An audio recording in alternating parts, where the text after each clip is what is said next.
Well, I think we'll go ahead and get started. Welcome, everybody, to the 2019 Laramie Region Season Setting Public Meeting.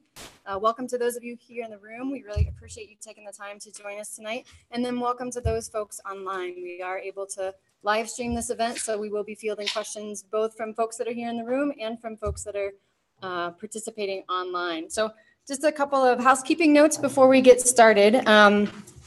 As you've probably seen before, for those of you that have been here before, we'll run through our proposed season changes by species. And the staff that are going to cover those tonight are our wildlife biologists. So Martin Hicks, Teal Kafad, and Lee Knox. They'll kind of rotate through as we talk about the species that are within their regions. And then Katie Cheeseborough is going to give us some update on some habitat work and the relationship between habitat and wildlife populations. Katie is our terrestrial habitat biologist for the Laramie region. And then before we wrap up tonight, Nate Huck, who's our statewide waterfowl biologist, migratory game bird biologist, I guess is probably more correct. He's going to give us an update on some proposed changes for migratory birds and waterfowl.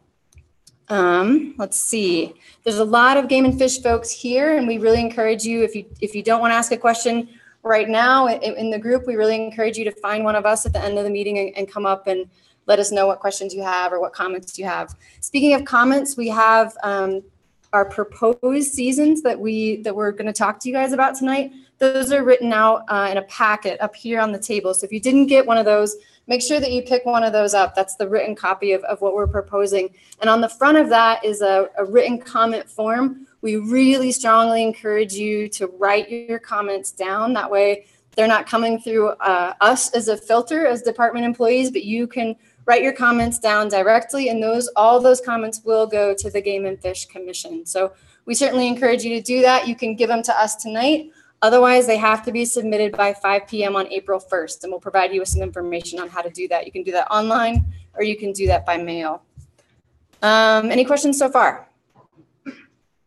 All right, great. So the last thing I wanted to highlight before I turn it over to the biologist is we do have new this year a CWD external working group that we're trying to recruit applicants for. And for those of you that don't know, CWD is chronic wasting disease. That's a disease that the department's been having a lot of conversations about, both internally and hopefully with our hunting publics as well. Largely, it affects cervids and primarily mule deer is the species that we're most concerned about, though we certainly also see some effects in elk and moose as well. So we are looking for applicants for that committee. If you're interested, please see one of the Game and Fish employees here in the room. We'll tell you how to apply for that committee. There are some reasonable time commitments associated with that. So please come and see one of us if you're interested. And applications for that are due by April 5th. So you don't have a lot of time if that is something that you're interested in taking on. Rick, do you want to talk about any Chapter 2 stuff before we get going? We'll just say that. Okay, great. Well, then I think that's it. We'll start in with the season proposals. Thanks. Thank you. Evening. As Amber failed to introduce herself, that's Amber Hall. She is our new wildlife coordinator for the Laramie region. We're excited to have her on board. So as she mentioned, I'm Martin Hicks. I'm the biologist out of Wheatland. And you folks are lucky to be here tonight to listen to all of the season proposals. This is what we term our official meeting. So you might not be interested about things north of Wheatland, but you're going to hear about them. And I appreciate your patience. And any questions, comments you have, we'd be more than happy to answer those in between species. Same with online. I think that's how we'll handle that. So, okay. With that, I'm supposed to give a wink, wink, nod, nod, or do I have a clicker? I got a clicker. Okay. I'll give a quick overview of how we got to this stage in the process. We started collecting data, all the biologists and game wardens, back in the late summer, early fall, and we collected that throughout the fall and winter. And then we'd analyzed that data, came up with our population estimates for each species that we could, met with internally to discuss and do the best we could biologically to come up with season proposals. That went out to the region, and then the region met internally the state a few weeks ago, and now we're at this stage. So again, these are proposals. If you do have any comments, questions, this is the time to ask. Anything you write down, our commission will see, and we appreciate those comments. So please do. I know one thing they do ask is that you sign your name on those comments. So any question there, how we got here? This will go to the commission April 23rd and 24th, where they will vote at it at that time. So, okay. We're going to start out with pronghorn, and we're going to talk about a couple different things tonight. We're going to talk about season proposals, and we're also going to talk about herd objectives. We take our herds, we review it every 5 years. And some of these herds we're going to talk about are up for their 5-year review. So the seasons are how we get to our end result on how we actually manage these herds. And that's called an objective review. So I will try not to, I think all three of us have herds up for objective review. We'll talk about those briefly. And it's basically, how are we going to manage these herds for the next 5 years? Okay, so this first herd we're going to talk about is Dwyer pronghorn herd, Hunt Area 103. It's north of Wheatland. Our population estimate is 4,000. Our objective is 4,000. It is up for review. We are having issues with some of our herds, pronghorn herds on the eastern side of the Laramie region, particularly with fawn production. So we do have some concerns from there as far as watching populations start to decline. But for now, this herd is running how we'd like it. It's a little low on that fawn production, but as far as buck ratios, we're right within our management strategy between that 30 and 59 bucks per 100 does before the season kicks off. So we are not proposing to do any changes for that herd objective. Any questions there? Okay. And so we're going to switch it tonight. We're going to be moving in and out. Sorry for the confusion, but each biologist is going to talk about the respective herd that they manage. So with that, I'll turn it over to Lee.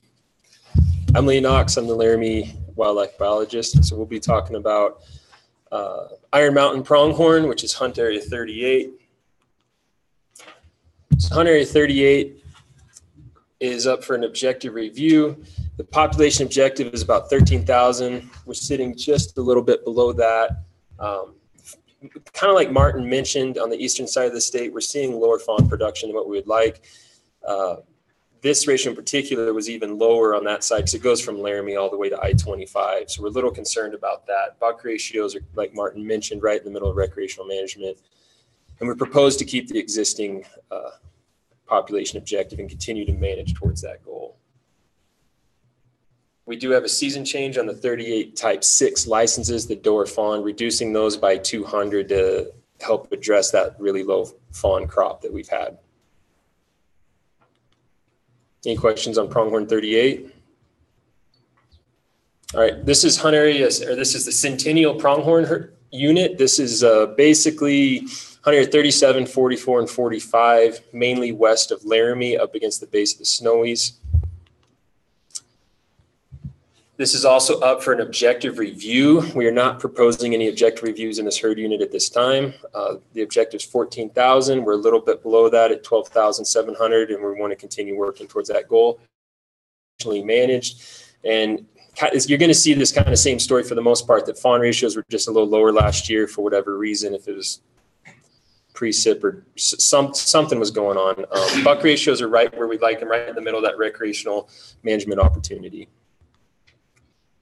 So we're not proposing any season changes in that herd unit. So our next herd unit is the Medicine Bow pronghorn unit, which is quite large. It includes Laramie and Casper, which is Hunt Areas 30, 31, 32, 42, 46, 47, and 48. So in this area, the objective is about 40,000. We are over objective. We estimate around 57,000 pronghorn.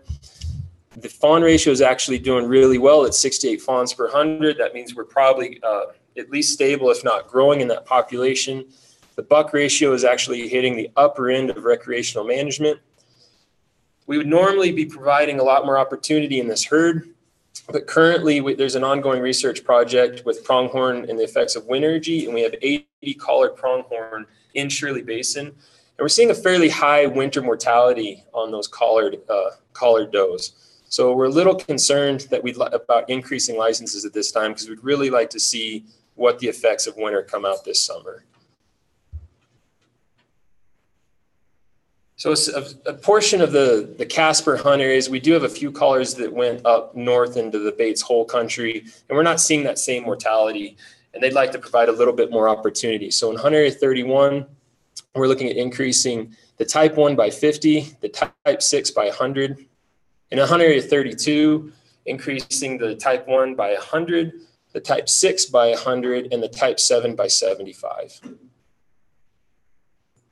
Is there any questions on Medbow pronghorn? So the fawn mortality you're talking about, this is just a one-year thing that you've seen this year? Yeah, so that's specifically adult doe mortality. Okay. And that's, so the collars have been on for exactly 1 year since March. And there was some mortality in the summer, but we're seeing Shirley Basin has experienced, I would say, a fairly severe winter starting in pretty early in November. It got snow, it crusted up early. So access is, this pronghorn, it's just been building up there, and it's only recently been starting to thaw out, and we're starting to see those movements. So this pronghorn actually made a really large movement, kind of vacating the Shirley Basin and moving over towards Hannah during that extreme weather, and they're starting to move back out into the basin. But during that wintertime, we are seeing fairly high mortality on those collars, and that's adult does.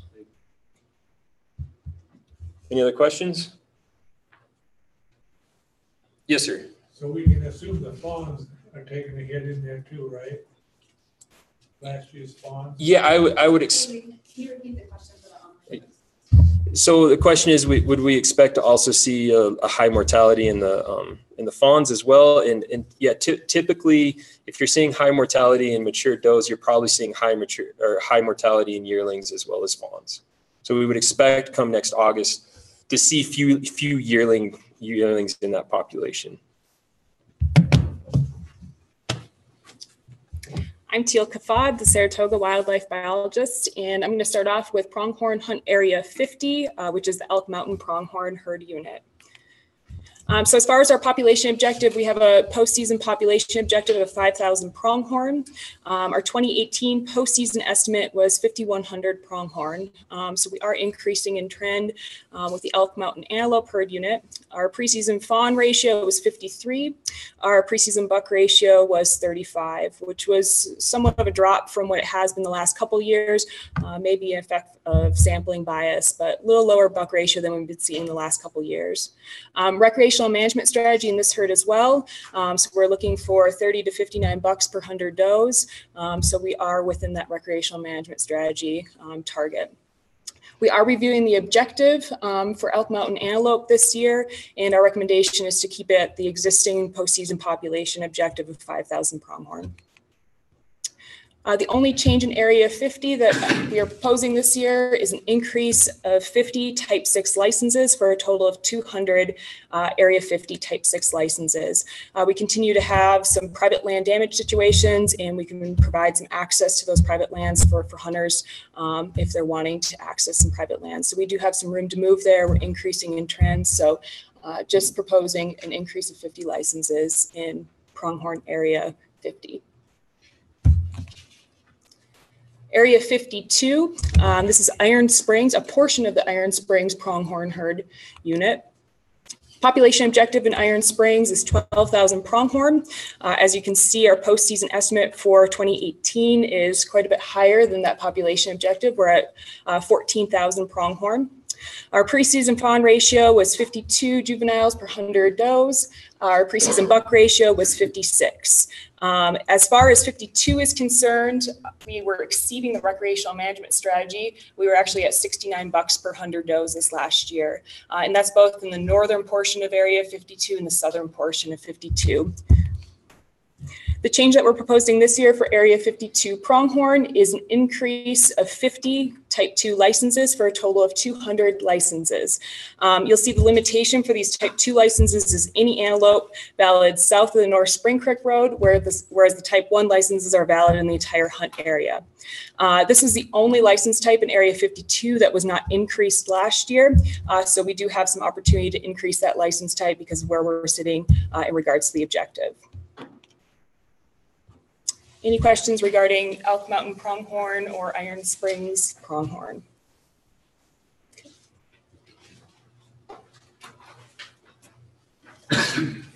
before we jump into deer, any questions about any pronghorn? Yes, sir. You mentioned that the fawn ratio is dropping in many of the units east of the mountains. Any particular reason or any group of reasons you folks are looking at? Yeah, so this gentleman asked, do we have any ideas why these the fawns are not surviving? And that's an excellent question. I wish I had the $1 million answer. I do not. I know some of those herds east of I-25, we had some large scale or hail events around June. I know we lost some fawns there. We've seen predators increase. We've seen hot, dry summers or conditions July and August. And you do that to a doe and she doesn't have the ability to lactate like she normally does, and she's just not going to have a healthy fawn. So those are some of my thoughts. My counterparts might have something else. Is this a one-year trend or is this been ongoing? So like east of I-25? Yeah, I'd say about 3 years we've seen poor fawn production. Are antelope affected by chronic wasting diseases as well? So the question was, are pronghorn affected by chronic wasting disease as well? And to our knowledge, no, there's enough species barrier that we are not seeing it in pronghorn. Okay. All right, thank you. Excellent question. Anything you'll give me like a, okay. All right, cool. All right, so jumping into deer, the first hunt area, herd unit we're going to talk about is the Goshen Rim. That's hunt area 15. That is east, basically that rim country east of I-25. So if you'll, and this is not atypical for this deer herd. Most of our deer herds are well below where we want them, and Goshen Rim is no exception. We're trying to manage for 20,000 mule deer and around 11,000. Give or take. There's a lot of things going on in mule deer, not only in southeast Wyoming, but western wide. One of the things in southeast Wyoming is chronic wasting disease. And this herd had significant prevalence compared to past years. For the long-term average is around 12% prevalence. Last year is around 40. And we know from other studies done on chronic wasting disease that you get above 10% prevalence, you're going to have population changes. Negative population changes. So trying to grow deer is tough already, and you add CWD into the equation, it's really tough. Fawn production, kind of like pronghorn, has dropped significantly. 4 and 5 years ago, we had some of the best fawn crops we've ever seen. Since then, those have gone down. And 4 and 5 years ago, we had perfect precipitation conditions to grow and survive a fawn. So we just haven't had those since then. So the reason I'm saying all this is you're going to wonder what we're going to do, what we're doing. So we are proposing to increase some doe fawn licenses by 15 type 6. And these are a result of does that are concentrated in areas where we're having problems on private land. Area 15 is 90% private land, and landowners manage that land. And so we'd like to help them out if we can, and it sounds like we can. We have some opportunities to open up some access, and so we are proposing to increase those type 6 licenses by 50. Any questions there? Okay, moving just really quick, we're going to jump from mule deer to whitetail deer. It'll be so quick you won't even notice it. But unlike mule deer, whitetail deer are doing really well. They're very prolific. They can rebound from disease outbreak very rapidly, and that's what happened with this southeast Wyoming herd. The 2 hunt areas that we are looking are not 2, there's several hunt areas, but the main hunt areas are 15, 59, 60, and 64. We've seen those population increase along those river creek bottoms, and there's some opportunity out there, and we'd like to offer that opportunity. So we're going to propose to increase those type 3 and type 8 licenses, which are any whitetail deer or deer, by 50 each. And based on densities, there should be some opportunities out there for hunters. So, yes, sir. I was just wondering if between mule deer and white-tailed deer, is one more prone to that chronic wasting disease than the other? Or does it? So the question was, is one more prone, mule deer or whitetail? We've done probably to the date more studies on mule deer now than whitetails. We did do a study on whitetails south of Douglas several years ago. Our sample size, or what we're looking at as far as where it's at, we're looking way more closely at mule deer because they're more of a concern at this time because of their population levels are not where we want them. But as far as they're one more susceptible than the other, I honestly couldn't answer that. They do different things. They winter a little bit differently. And so, yeah, you've got to expect those transmission rates are a little bit different, but I couldn't answer that 100%. Craig? All right. Area 64, 59, and 60, that's the Laramie Mountains mule deer herd. We're not proposing any changes to the actual 2019 hunting season, but it is up for objective review. The objective right now is at 20,000 mule deer. That's what we're trying to manage for. If you'll notice here too, we're way below that objective. We're around 15,000 mule deer. Buck ratios last year were at an all-time high. There's almost 60 bucks for every 100 does, and that is, if you see our management strategy, we're trying to, high end is 30 and we're at 60. We knew that was going to drop, and we knew it was going to drop because our fawn production went down 3-4 years ago, or 2-3 years ago. And it did, it dropped almost in half. So we're at 36 bucks per does, but that's still above our target. So they're doing okay there. Our fawn production, we'd like to see higher. 58 fawns per 100 does is not going to grow a population. And so that's out of our hands. That's Mother Nature that takes care of what fawns do. And we just haven't had the right conditions like we did 4 and 5 years ago. We are still going to try to shoot for 20,000 mule deer, so there's no proposed changes for that objective. Any questions there? Okay, I'll hand the baton off. You're up, buddy.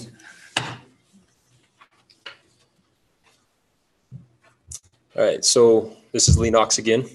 So we're talking about Sheep Mountain Mule Deer Herd Unit. I don't have any proposed changes at this time, but it is under an MDI or Mule Deer Initiative, so I thought I'd provide you guys a little bit more information. So the population, so that's west of Laramie, east side of the Snoways, hunter area 61, 74, 75, 76, and 77. Objectives 10,000, like Martin mentioned, this is going to be a going trend with mule deer. We're below our objective, around 6,000 deer. 61 fawns per 100, like Martin mentioned, we may be growing that population, but most likely we're maintaining at those current numbers. And very similar to what Martin had mentioned, we've had some of the highest buck ratios last 2 years that have been recorded, and it just had to do with that just boom or fawn crop 4 or 5 years ago, and like it just dropped off this year.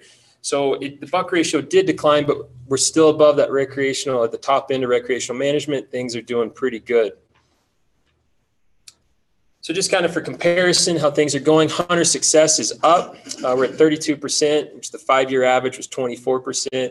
Number of hunters in the field is up a little bit over the 5-year average. Harvest is up. And the average age of deer harvested was 4 years old and was 20 inches wide. So for a general hunt area, we're doing pretty good right now. And this is just a figure to put that into perspective, to give you a little bit more of a visual of the amount of harvest and hunter numbers in the field. On the bottom, you have years, and on your left, you have either number of deer harvested and number of hunters in the field.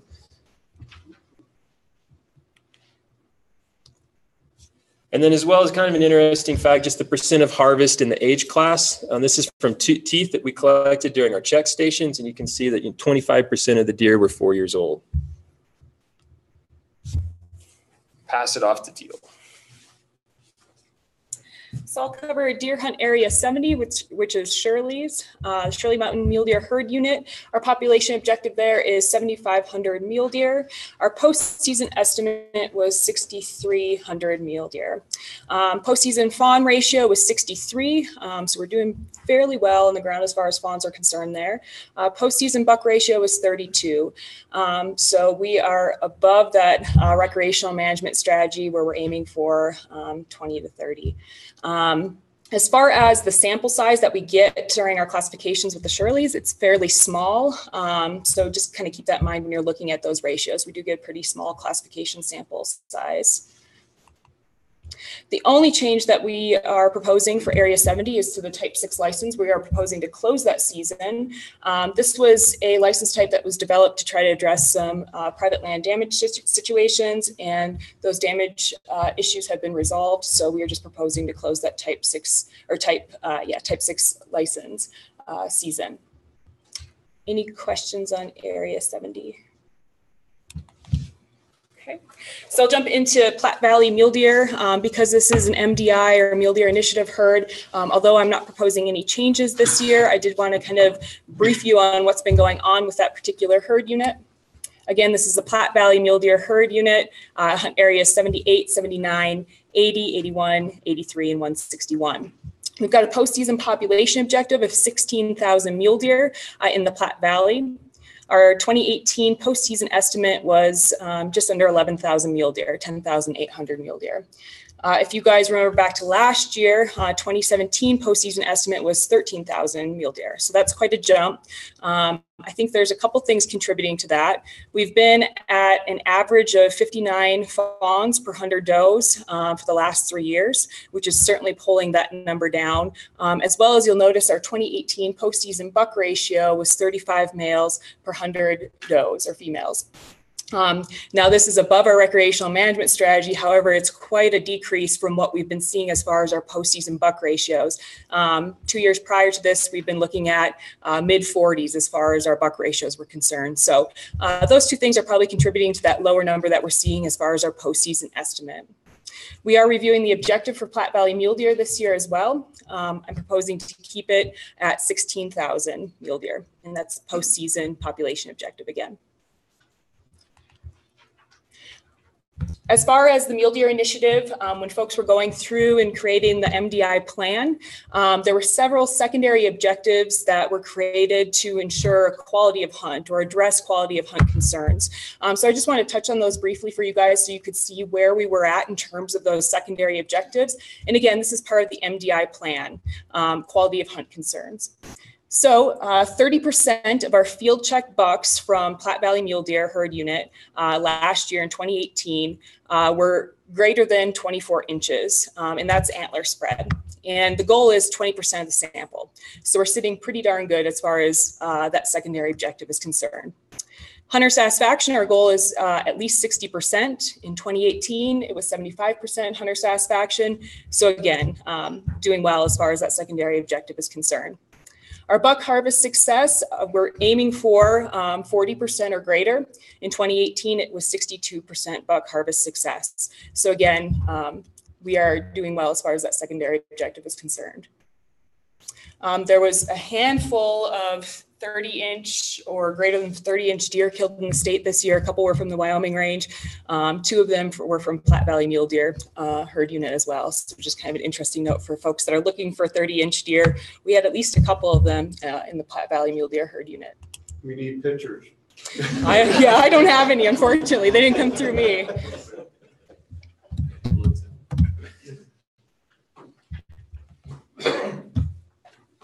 All right, before we leave mule deer, any questions about? Okay, yes, sir. Not a question, but maybe a comment back to the person asking about white-tailed deer contracting CWD. Most of the states east of Mississippi or east of our area that have CWD are white-tailed only. In particular, like Wisconsin and Michigan, and some of those states have a very high ratio of CWD in white-tailed deer. So it's not just mule deer, it's also yeah, sorry if I confused you. We certainly have whitetail in Wyoming that are positive, and we do know that. It's just we know a lot more about mule deer. But thank you very much for that clarification. Okay, all right, good on deer. So the first hunt area I'll talk about is hunt area 7. That's part of Laramie Peak elk herd. It's really quick. The objective is 5,000. We went through a very intensive objective review process last year. And at the time, we were proposing to increase that objective. As we went through that process and heard back from our constituents, we heard overwhelming that they'd like to maintain that objective of 5,000. So that's what we're going to do. But if you look at the population, you'll see we're well over 5,000. We're around 11,000 deer or elk. Really quick. I'd be remiss if I didn't touch on this. We were part of a very intensive survey to try to get a better estimate of the population as well as what our bull ratios were doing. And typically our folks spend about 10 hours in a helicopter looking for elk. This year, they spent almost 80 hours. And there'll be a graph to show what they showed. But basically what we got from that is we observed over 9,000 elk, actually counted 9,000 elk. And you run those numbers and the type of terrain you're in, the type of program, and Will Schultz would be more than happy to talk about that. He's in the back there. And it spit out about 11,000 elk.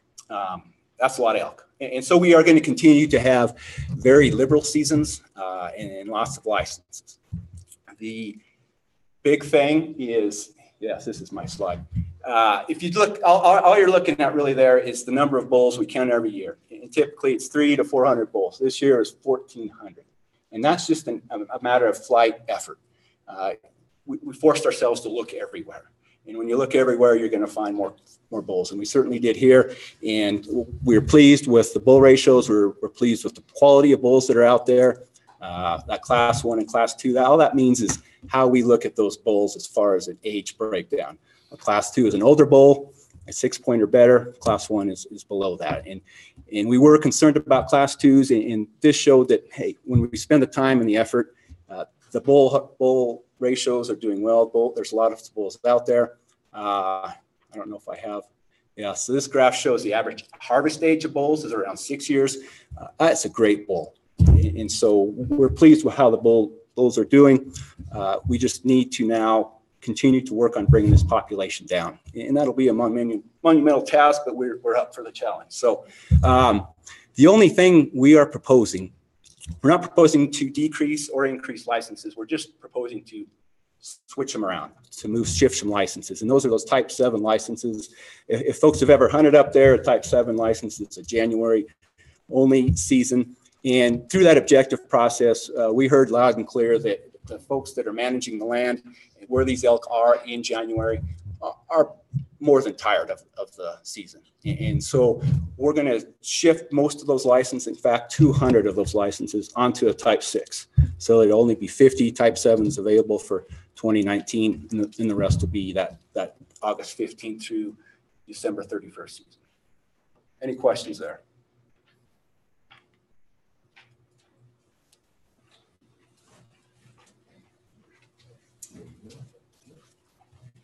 Okay, I'll talk about Elk Hunt Area 16, which is, again, Shirley Mountain Elk Herd Unit. We manage this based on a midwinter trend objective. The current trend objective is 800 elk. In 2018, you will see we saw 2,100 elk. So we're quite a bit over that midwinter trend count objective. So we are wintering quite a few elk in the Shirley Mountain Elk Herd Unit. The 3-year trend count average was just under 2,100 elk as well. Postseason calf ratio was 53, so we are growing elk out there. Postseason bull ratio was 30. This is a special management strategy herd unit, so we are managing for between 30 to 40 bulls per 100 cows. As far as changes to Hunt Area 16 this year, the only change that we are proposing is to the Type 6 license. We are just adding the language that these licenses are also valid on or within 1/2 mile of irrigated land. We've been dealing with a couple different situations where elk are depredating private land, but by time shooting hours occur, they're off that private land and just sitting on the adjacent BLM. So hopefully this change to the Type 6 license will encourage folks to be just outside of that and hopefully increase some harvest there.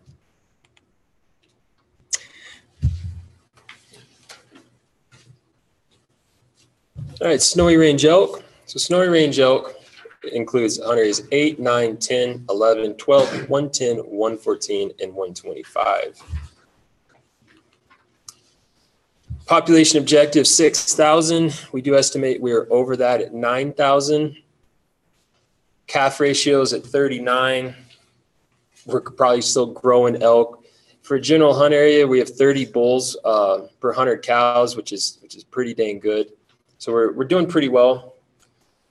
Our season proposed changes for this year in Hunt Area 8, Hunter 8 is almost exclusively private, and we're hearing of some more concerns from the landowners of the elk that live on the Laramie River. That herd is growing and they would like some more licenses. So we're increasing the type 1 and type 6s. Type 1's by 50 and the 6's by 100 to address some of those concerns.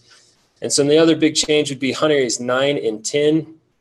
9 is just a season date change so that the type 6s are valid from October 1st, December 31st area wide. And then our private land damage concern license is the type 7. And so the 7 will be that August 15th to January 31st season, valid in 9 and 10. And then area 10, type 6, you'll see there's a reduction in the type 6s by 100, but we're moving those to the type 7 to the private land portion. We've had concerns over hunter crowding in area 10 during that general season, and we're kind of trying to move that hunter pressure to the private land side of 10. Is there any questions on any of those?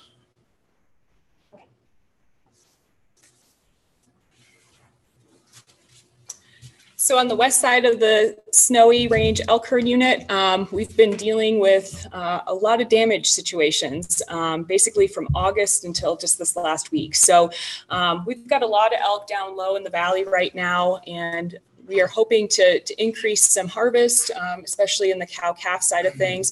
So that's what you'll see with some of our proposed season changes here.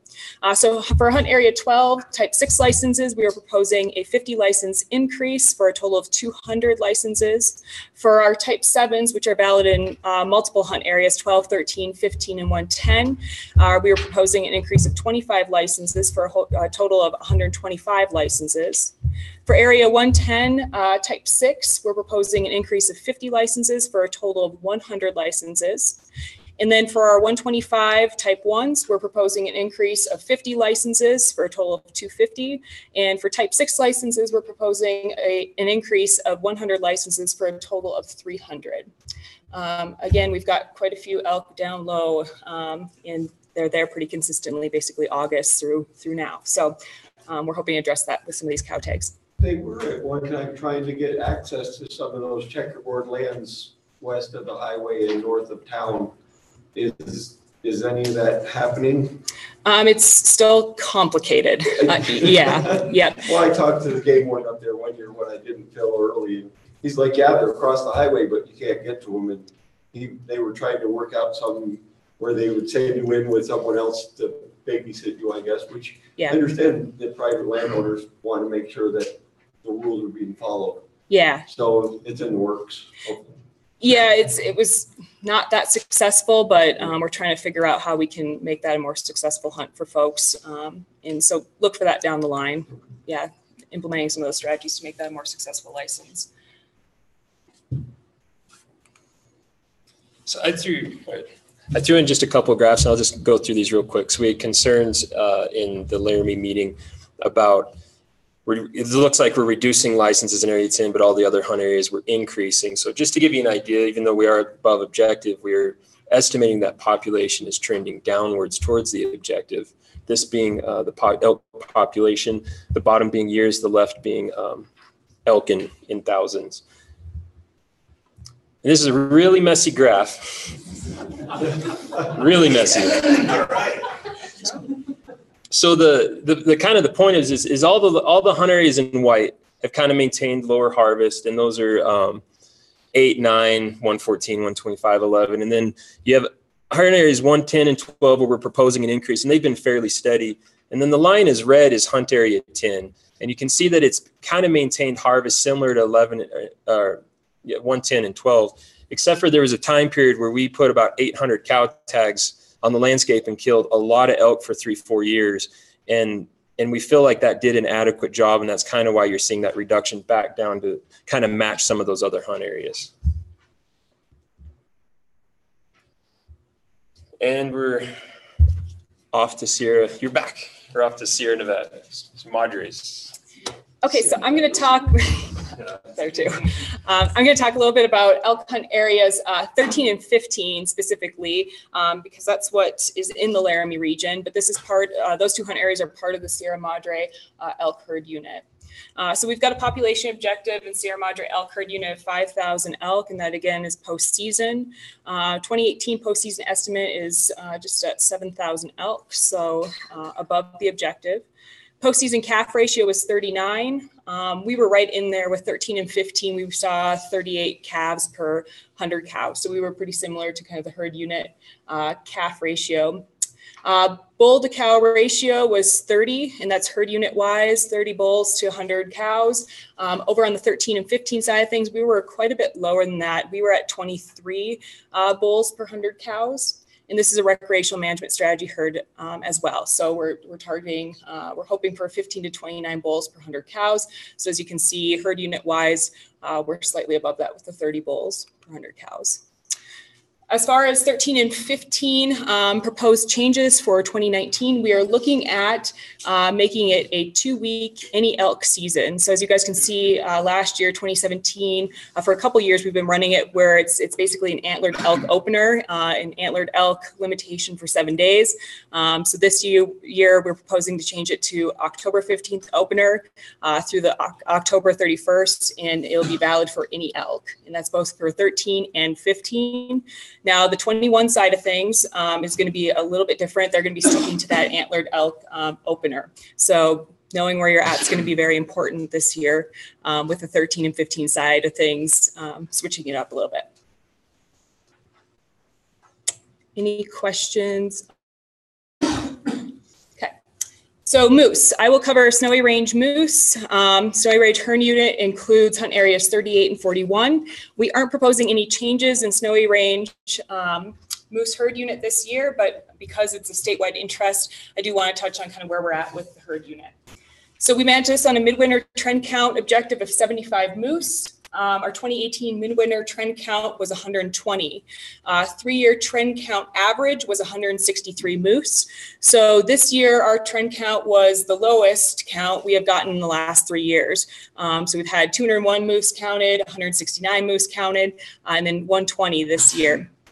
A couple reasons. Well, the main reason is we got weathered out pretty much of 2 polygons that we fly for moose. And those were the polygons that we have in moose area 41. So we were able to fly them, but not as systematically as they have been flown in the past. So that's probably a big contributing factor to that lower number this year. But as you can see, still sitting well above that midwinter trend count objective of 75. We do have some secondary management objectives when it comes to moose. As you can see, we look for a 3-year average of 4 years of age for our harvested bulls. From 2016 to 2018, we are sitting at 5.2 years of age. 3-year average of greater than 40% of the bulls in the harvest being older than 5 years old. And 2016 to 2018, 65% of those bulls in the harvest were greater than 5 years old. And we also are managing or hoping for objective to maintain sustainable communities of willow species. And Katie, I don't know if you want to touch on that at all, but okay, yep, so Katie will touch on that briefly. 2018 postseason calf-cow ratio was 51. Postseason bull ratio was 94. So we do look for a higher bull ratio. So 94 is pretty consistent to what we've been seeing the last few years, but that might kind of strike you guys as a high bull ratio. But that's what we're looking for, a higher bull ratio in that herd unit. No changes to the hunting seasons proposed, but just wanted to give you kind of an update on where snowy range moose were. Any questions on moose? Yes. On moose, did I miss something or did we skip area 6L? Did I miss that? No, so we're only covering most herd units that we're proposing changes. But if you have questions, we can cover those now, but there's no proposed changes in hunt area 6 in Iron Mountain elk. Okay.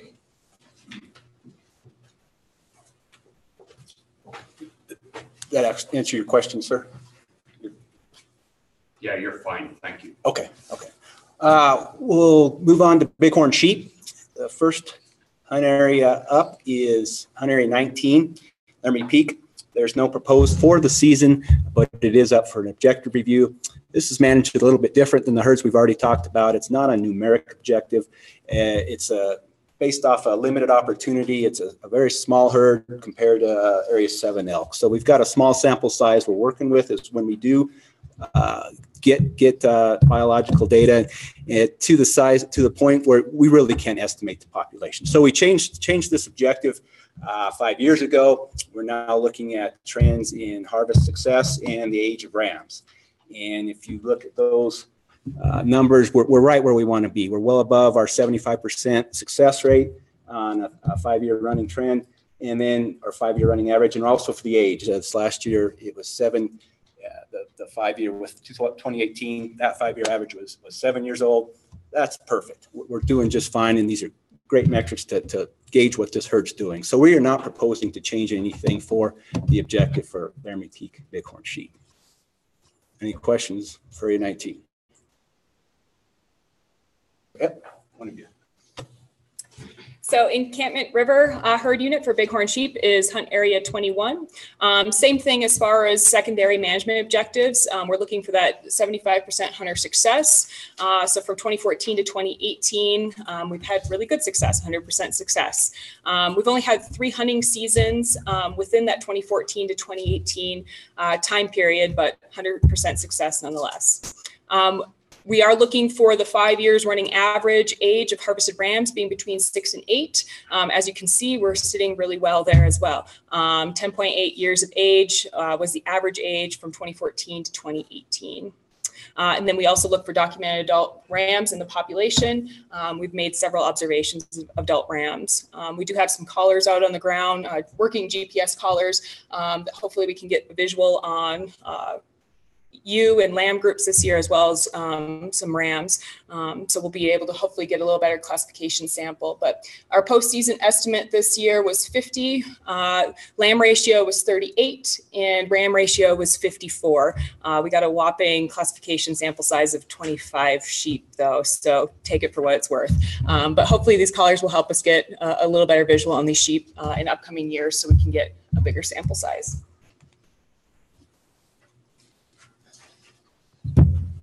So Douglas Creek is also over in the Platte Valley. It's hunt area 18. We kind of, they're managed separately, but the hunting license is valid in 18 and 21 in encampment. And we typically run that season every other year, valid in both hunt areas, to provide that opportunity that when a hunter does draw that license, that there's going to be a mature ram available. And it's very similar. So the 5-year, it's all the same metrics. 5-year running average is 75% hunter success. From 2014 to 2018, there was only 1 year that a hunter chose to hunt area 18 and they were successful, and it was a 7-year-old ram. The other years they chose to hunt encampment. Overall, we estimate the population near 100. Lamb ratio did drop this year. I don't quite know why. That is a little low for this area. And then rams in the population at 51 is fairly decent. This is also sort of what Teal was talking about, is the Laramie region was at the end of a statewide disease sampling effort. And so all of our herds were actually targeted this winter for disease sampling. And so helicopters crew came in and sling loaded them in, took all sorts of blood and saliva and tonsil swabs and ear swabs just to see how clean they are or what bugs they might have. And in that process, we were able to put out some GPS radio collars in all 3 herd units. So we should have some more information next year for you guys on that, as far as movement and habitat use and all that good information. And the only change we have is that this is the year that it will be closed in hunt area 18 and 21. Sage grouse. So the only real difference for sage grouse is a change in dates to match up with Saturdays. There's really no, those are just date changes. Nothing special from last year. Pheasant season proposal, it's kind of the same thing. There's really nothing different other than matching up to the opening on the Saturdays. And this is the Springer and Glendo permitted hunts with the dates. So Area 8, which is Springer, will open on October 17th and run through November 1st. And the youth-only hunt days will be October 19th and the 27th. Glendo permit youth-only hunt days will be November 3rd, 10th, 17th, and 24th. Any questions on pheasants or sage grouse? All good? We're going to talk about habitat.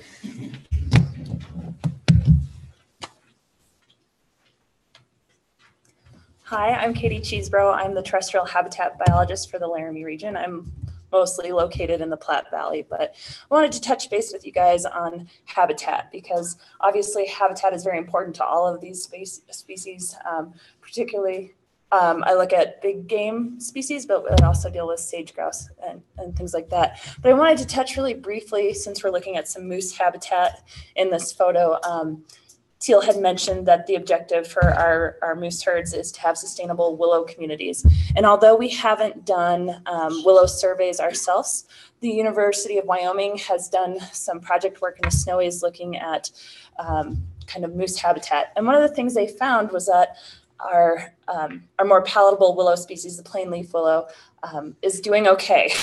And I say that because it's just doing okay. So they look at a Keegley live dead index on our willows, and it basically looks at that year's growth versus how much was browsed as well. So as long as the growth is outpacing how much is being eaten, they're doing well. Those willows are still growing. They're supporting the wildlife that are utilizing it. So that's good news for our moose populations, but it's something we're going to keep track of, and we're going to continue tracking because it is just slightly positive and we don't want to see it dip negatively.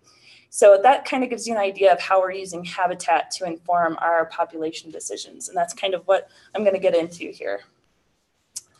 So basically what I look at is the kind of availability of habitat that we have and the condition that that habitat is in. And that directly affects the number of animals that our landscape can support. So we don't want to create objectives that are too high, even though it might lead to more hunter success.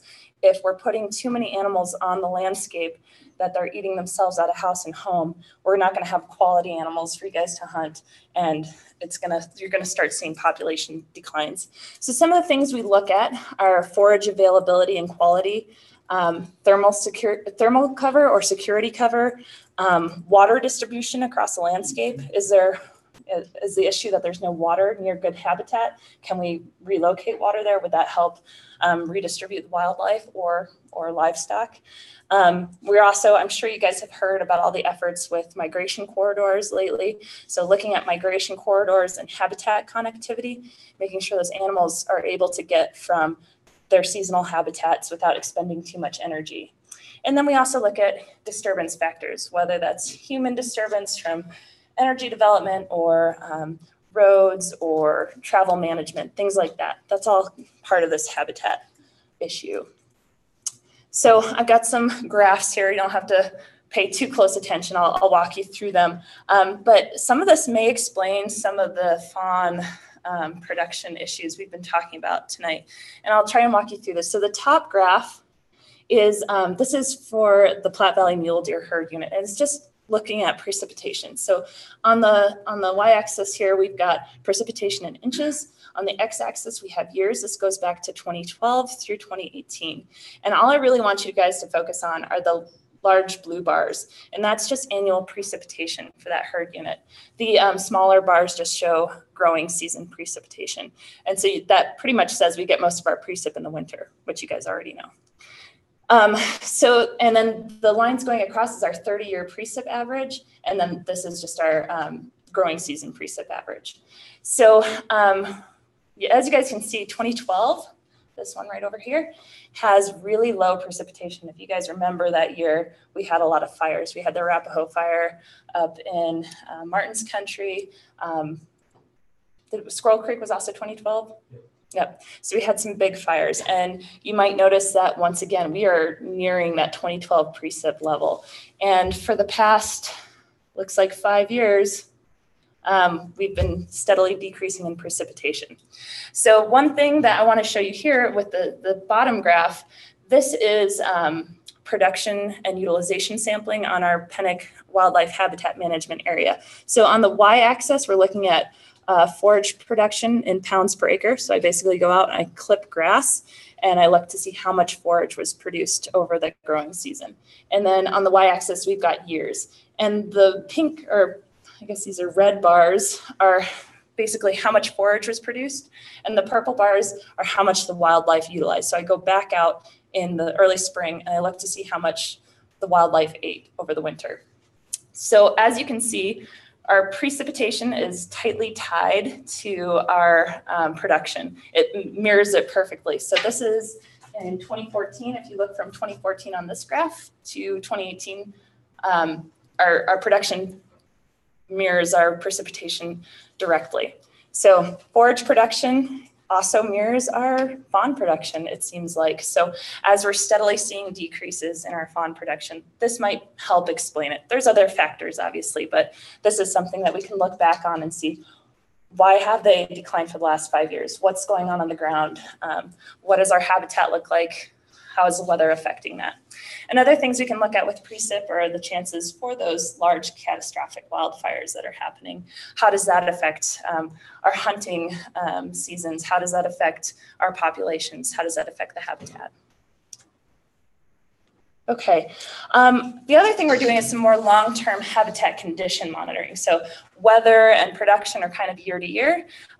We are also looking at kind of longer term factors. This includes forage diversity and density in different communities, our shrub age classes and hedge classes. So when I say hedge class, I'm talking about how much is being eaten off our shrubs.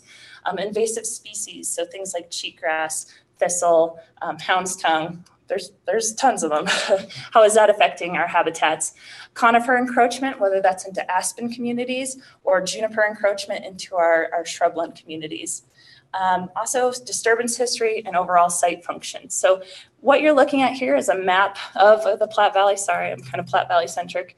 And these are some of the rapid habitat assessments that we've done over the last 5 years. The yellow dots indicate shrub assessments, the green dots are aspen assessments, and the blue dots are riparian assessments.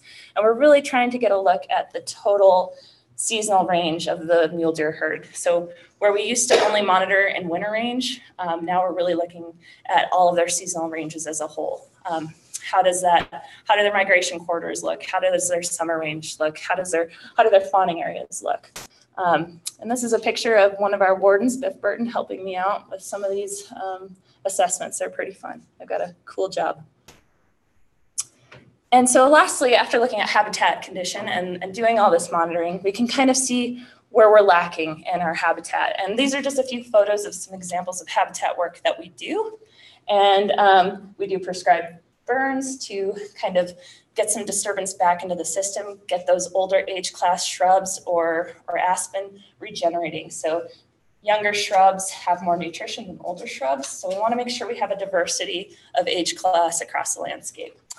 This next picture is some volunteers helping us to do fence conversions. We're rolling up old dilapidated fence that really inhibits animals from moving well and causes mortalities and energy expenditures. This picture with the helicopter, that is a cheatgrass treatment on the Pennock unit, and invasives are a really big deal. They can really destroy habitat very quickly, so it's something we're keeping an eye on and working on quite a bit.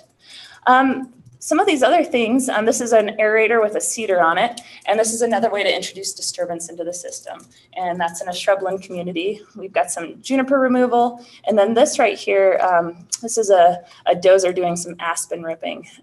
So because we don't have the fire regimes, the natural fire regimes that we used to, we kind of have to mechanically try to reproduce that. So these are just a few examples of some of the things that the Game and Fish are implementing in this region. So I think that's all I have. If you guys have any questions, I'm happy to answer. Do you know whether there will be any logging up in the Snowy Range? Okay, the question was, will there be any logging up in the Snowy Range? And yes, there will be. I know that the Forest Service is going through a big effort right now. They are calling it LAVA. It's a landscape vegetation analysis. And part of that is driven by the bark beetle issue. They're really trying to clean up some of the areas. One, there's a wildfire issue that goes along with that. Two, for hunters, there's an access issue going on with some of the beetle kill. And three, just reintroducing some of that forest management where they can't really let some of these fires burn because they're near homes or infrastructure. So doing some of that logging to reintroduce some of that disturbance into the system. So yes, over the next probably 10 to 15 years, you'll probably see some increased logging. Does Game and Fish have any input as to What areas get logged? Absolutely. Yes, so we have been a cooperator with the Forest Service on this project, giving them input into places where we don't want to see activity, as well as places where we do want to see activity. So for instance, along the edges of the forest where the aspen are, where our mule deer are moving, where our big game species are utilizing things, we kind of want to see some logging to increase aspen communities in those areas. So we've informed that process quite a bit. When you have a forest fire like you had down, what was it, in Camp down south? Ryan Park Fire, yep. Okay. And you have moved all the animals out of that sector. I mean, they're not gonna stick around and become roast beef. Do you take the time, or does anyone take the time to supplement the nutrients for the animals? That's a really good question. So the gentleman asked about the Ryan fire, which is a very large scale fire in the southern part of the Platte Valley, and what effect that has on the animals. And it does have an immediate effect right away where the animals move out, they vacate while the fire is going. But you would be surprised at how fast new growth happens. And I know for a fact that lots of elk were actually killed in that Ryan fire area. They move in and pick up on that fresh new nutrition right away. And certainly it does have long-term impacts, but generally we see an increase in habitat quality and increase in wildlife use. So although it was tough right away, it will just get better and better as time comes. There is a little issue with invasives in the fires though.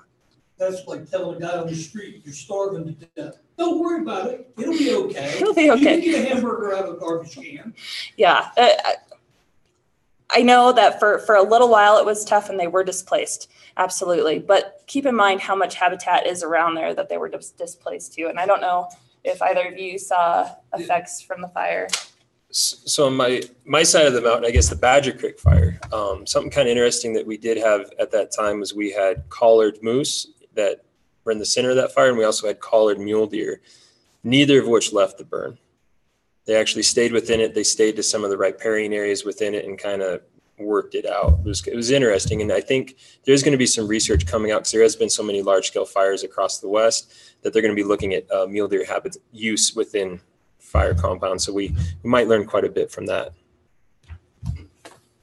Yeah, I would just second what Lee was saying. And as far as the Ryan fire was concerned, quite a few of the Forest Service folks that were out on the scene, so that continually while they were working that fire, they saw elk and deer right on the peripheral of that burn line. So they didn't move far from the fire's edge. And then post-burn, when folks were allowed to go in second week of October, it checked a handful, well, quite a few elk that were actually killed within the burn itself. So, elk were coming in covered in ash and things like that because they were actually killing them within the burn scar. So, yeah, things are looking okay down the Ryan fire, and they were, immediately after the fire as well. Okay. I think Nate. Nope. You. I'll take this one. All right, so that's all we have for right now. So this is, we handed out some, you can handwrite your comment forms. You can also go online to the Game and Fish website and submit. Oh yeah, Nate. Nate. Would you like to come up, Nate? Sure.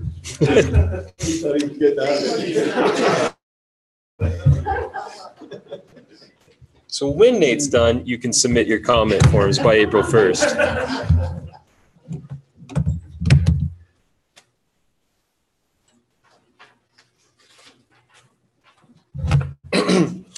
Howdy, folks. I'm Nate Huck. I'm the migratory game bird biologist for Wyoming. So I try and get around the state, but I actually haven't made it down to a Cheyenne meeting before. So probably all of you look like new faces to me, at least. So I'm just going to run through the proposed migratory game bird seasons. I'm covering everything that we have in the Laramie region, but if anybody has anything that they're interested in outside the Laramie region, I cover all that as well, and I can talk about that. So first off, we had a couple of regulatory changes. Kind of the one that a lot of folks are interested in, we had a creation of zone C1A. So C1A encompasses all of Goshen and Platte counties. And basically, we had some issues with some confusions relating to dark goose seasons. between C1 and what is now C1A.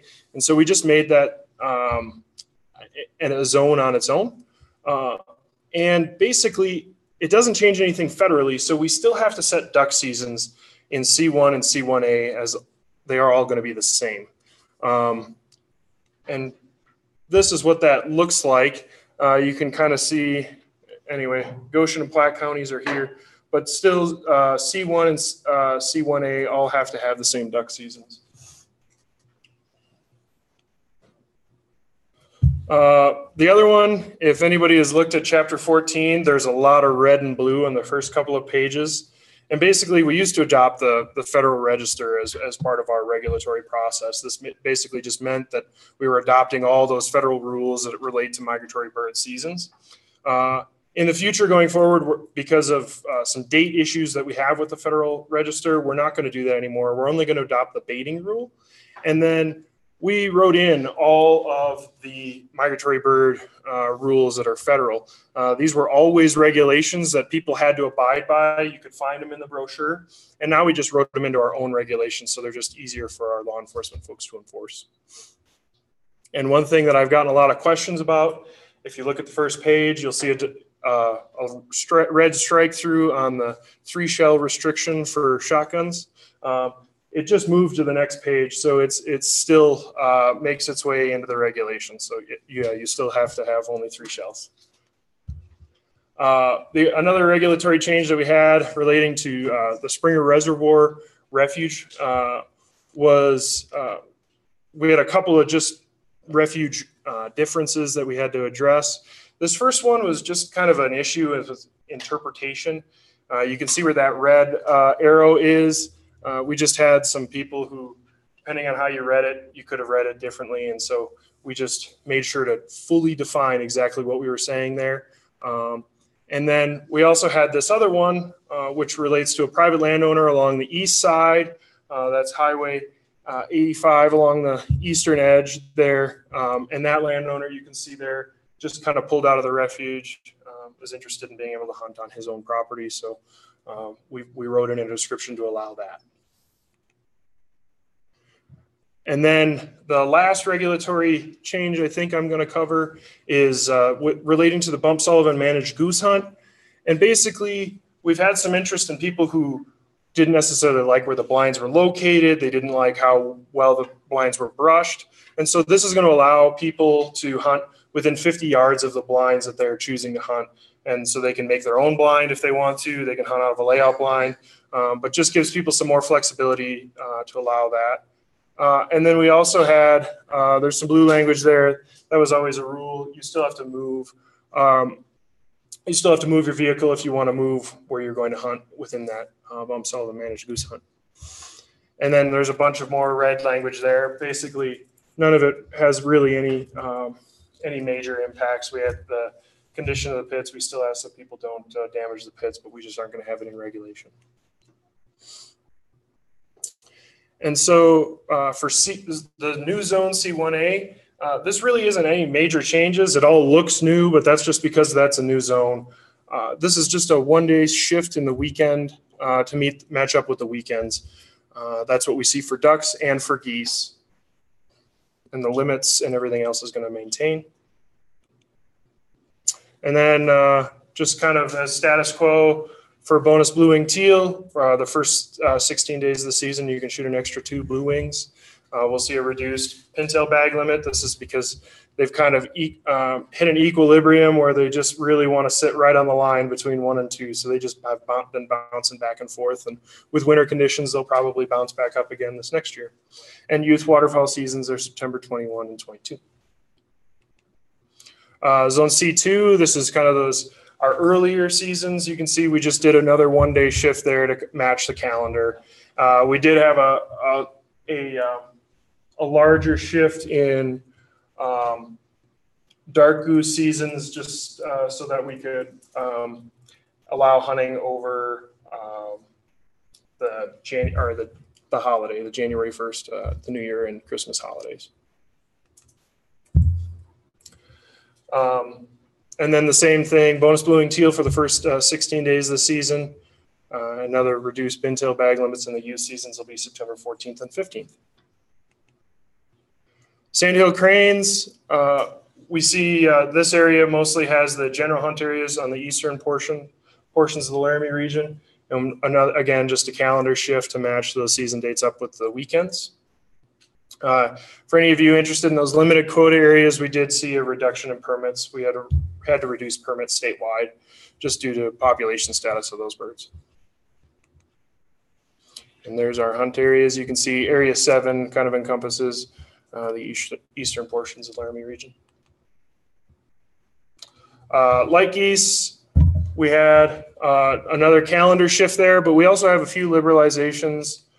First and foremost, this closure that's being removed, this is related to Table Mountain. Table Mountain used to close on March 20th. After March 20th, you couldn't hunt like geese. We're going to remove that closure to allow folks to continue to harvest birds that might be around. Some years they aren't around and some years they are. Like this year, we have lots of birds around. I was there on the 21st and there was a bunch around. So we're going to let folks, if they are around, to harvest them. We also moved that season back. Again, we just don't know with winter conditions kind of being variable throughout the years. We're going to allow folks to hunt later for like geese if the birds are around. And we also liberalized those limits to 20 during the regular season and 50 during the conservation order. For the record, a state like Nebraska does 50 during the regular season and is unlimited during the conservation order. So we're still a little behind on the liberalization. Mourning doves, rails, and snipe all kind of stayed the same.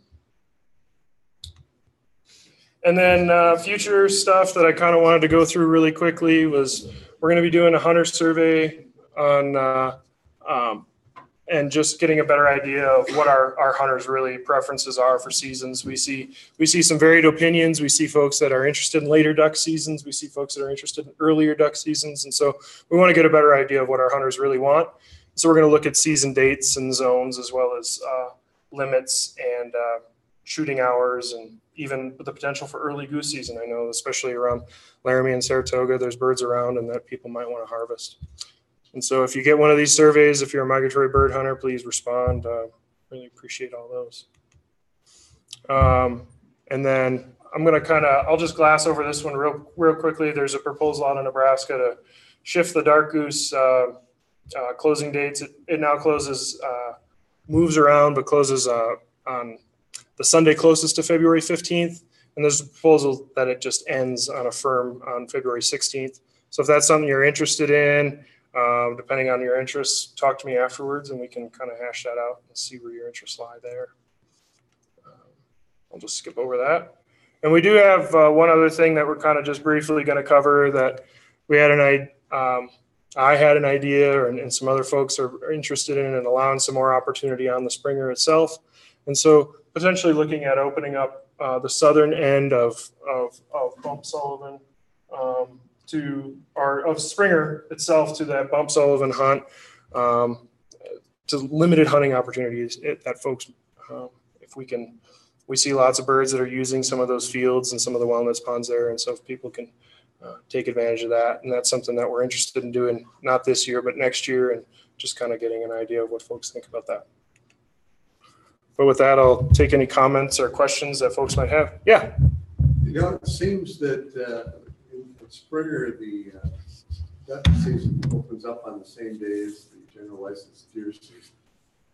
And that makes for a problem of a ton of hunters blasting away at ducks when some others like to hunt deer up there. Mm-hmm. Is there any potential to delay the start of the duck season a couple of days to allow the deer hunters, and there are a few of those who do that, to hunt deer in peace without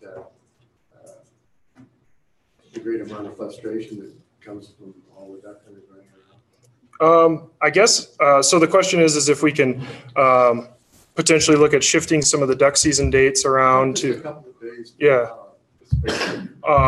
To not disrupt general season deer hunters. And Martin, that season opens on October 1. So actually the season opens a couple of days before that. So that October 1 this year will be a Monday. So it's actually opens on the September 28th this year. you know, it's a pretty large area that we're setting duck seasons for. So I guess I understand the frustration, but yeah, that's kind of why we do it, is it's a large area. Once the duck hunters start shooting, that's the end of the season. Yeah, okay. Okay, I will let Rick take over.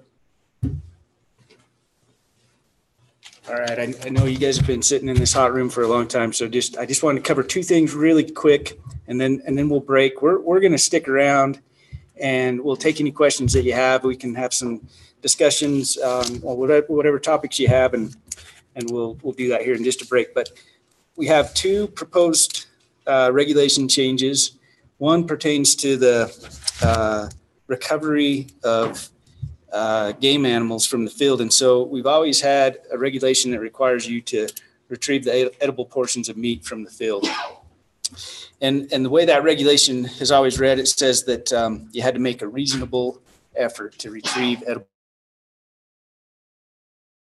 What we're proposing to do is define what a reasonable effort is. And I'm just going to read it to you. I'll have some other copies up here for you, but it says, for the purpose of this subsection, making a reasonable effort shall include a person physically going to the nearest location where the game animal was when a person attempted to take the animal in order to search for any sign the game animal was wounded or killed and take the game animal into possession. So just clarifying what we're looking for in a reasonable effort. So I'll have that draft up here. You can take a look at that. And then the other draft proposal applies to bringing in a game animal, moose, deer, elk, or pronghorn from another state. Basically, what we're telling folks is that you can bring in the edible meat, you can bring in the hide, taxidermy mounts, teeth, and the skull and antlers that are cleaned of all brain matter. So we don't want the spinal column or the brain brought into the state. We've always had that regulation in place. We just cleaned it up to make it read a little easier. So with that, I think we will go ahead and wrap up. But like I said, there's lots of red shirts here. We have folks from the entire region here. We'll stick around as long as you'd like and answer any questions that you have. So Had a quick question. Sure. How are the jackals doing? You know, it's a tough winter right now on them, so it's a little too early to tell. But we'll get out and survey here pretty quick for them and let you know. How's that? That'll work. Okay. All right. Thanks a bunch.